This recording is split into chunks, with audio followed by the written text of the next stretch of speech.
Hello everyone, in today's video, I'm going to show you the best free alternative to ExitLag, a free VPN style tool that optimizes routers using Cloudflare's network is available and works as a good free alternative to ExitLag.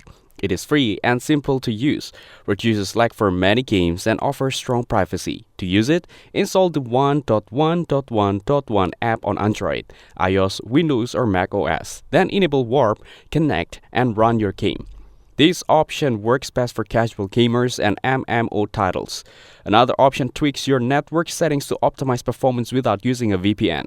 It is free and helps improve stability, but it is not a routing service and does not work like a VPN. To use it, download TCP Optimizer, choose your connection type, and apply the recommended settings. This option is best for improving overall PC network performance. Some gaming VPNs also offers free plans that can help reduce lag. Proton VPN's free tier provides unlimited data but uses lower service.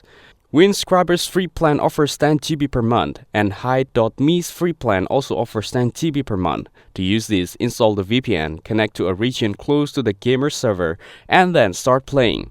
These options work best if ExitLag is mainly helped by reducing the distance to the game server. There are also apps that free up CPU and network resources, such as Razer Cortex on Windows, Wise Game Booster, and MSI Afterburner, which focuses on VPS performance. They are not routing tools, but they can help reduce system lag and improve overall gaming performance. That's it. Thanks for watching. Don't forget to like and subscribe for more videos.